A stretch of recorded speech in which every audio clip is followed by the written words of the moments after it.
No ano passado eu publiquei um texto no Notícia Preta chamado Por que a Parditude não é um projeto antirracista.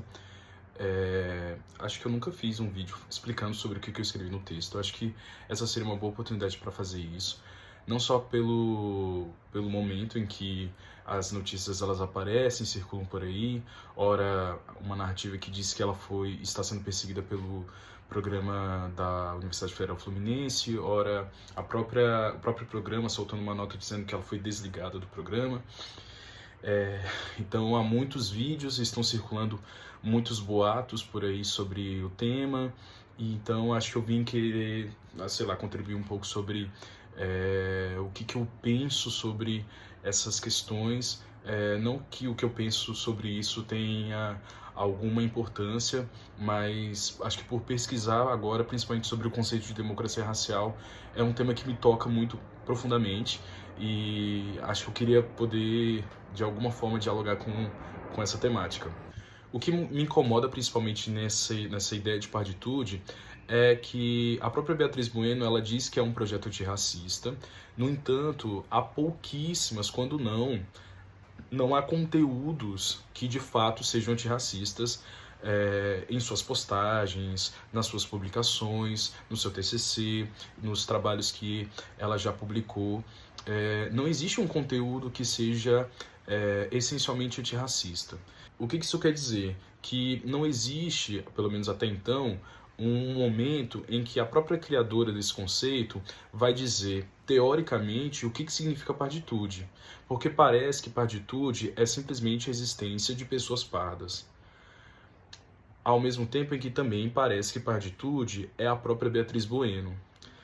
E não existe um lastro, um fio teórico que possa sustentar essa ideia, justamente porque não existe uma precisão do que significa parditude. O que me deixa incomodado, principalmente, é o fato de que a ideia dessa experiência parda, separada da experiência negra, tem a ver com o fato de que essas pessoas pardas, elas não são negras o suficiente e nem brancas o suficiente.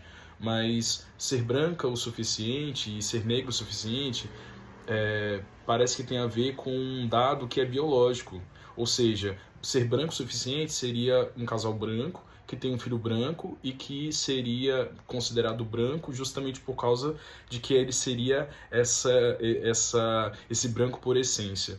E não existe isso. Não existe branco por essência, assim como não existe negro por essência. Não existe um dado biológico que diga que aquela pessoa ela é negra, ou que aquela pessoa é branca, ou que aquela pessoa é parda.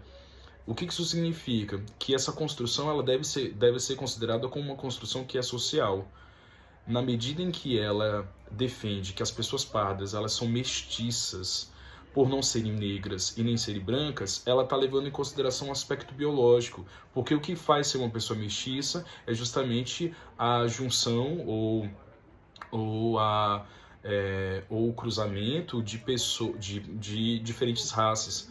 Mas se a gente leva isso no limite, todas as pessoas são mestiças. E se todas as pessoas são mestiças, logo não existe o porquê combater o racismo. Isso tem muito a ver com essa ideia de democracia racial.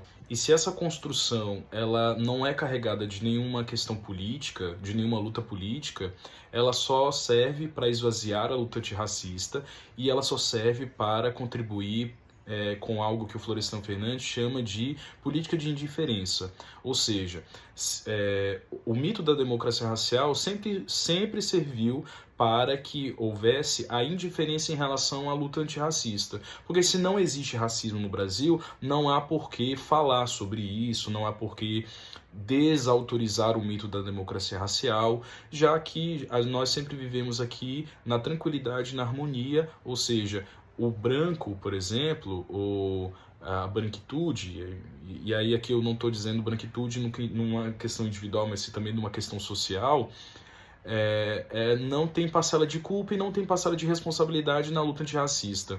E o projeto da parditude, ela só seria antirracista se houvesse essa responsabilização no seu discurso. E não aparece. As pessoas brancas elas não aparecem no discurso da parditude. Quem aparece no discurso da parditude são as pessoas negras. E o pior, elas aparecem como sendo inimigas. Quando a Beatriz Bueno, por exemplo, ela fala que enquanto ela se considerava uma pessoa negra, ela alisava o cabelo, e aí nesse sentido, né, nesse movimento em que ela se descobriu negra, ou ela se percebeu como uma pessoa negra, ela simplesmente nomeia essa questão como uma pressão estética, como se essa pressão estética fosse abstrata e ela não fosse carregada de pessoas, de indivíduos, de instituições que vão normatizando aquilo que é o belo, aquilo que está associado à brancura. No entanto, quando ela vai falar de pessoas negras e quando ela se identificou como uma pessoa negra e ela passou a não ser aceita como uma pessoa negra e se foi chamada como uma pessoa branca, ou como uma pardinha ou qualquer outra coisa nesse sentido que ela já sempre alega que foi chamada assim e nunca provou, ela nunca disse, por exemplo, qual foi esse movimento negro que a chamou de branca ou de sinhá. No entanto, ela faz questão de nomear essa outra parte como sendo um movimento negro, ou seja, pessoas negras não aceitam a experiência parda. No entanto, isso não acontece quando se trata de pessoas brancas. Quando ela fala, quando as pessoas brancas elas aparecem no discurso da parditude, aparece como essa abstração, como essa pressão estética quando ela, na adolescência, queria, por exemplo, alisar o cabelo. Ou seja, há uma assimetria e há pesos e medidas muito diferentes dentro do discurso da parditude. E é por esse motivo que não se pode ser considerado como um projeto antirracista. Eu, particularmente, não o considero também como um conceito analítico que seja viável por hora. Eu acho que poderia ser, em algum momento, se ela seguisse o rigor metodológico e científico que se é esperado por uma pesquisa tão espinhosa quanto falar sobre a questão racial no Brasil. Eu acho que todo mundo que pesquisa raça no Brasil sabe o quanto que esse tema é espinhoso, é difícil, ainda mais quando se trata de pessoas racializadas falando sobre suas experiências. Ou seja, ainda que a Beatriz Bueno ela tivesse seguido o rito metodológico que fizesse, por exemplo, ela não ter sido desligada do programa, ainda assim ela seria uma pessoa racializada falando sobre questão racial. E isso não é fácil, não é espinhoso. E, no entanto, jogar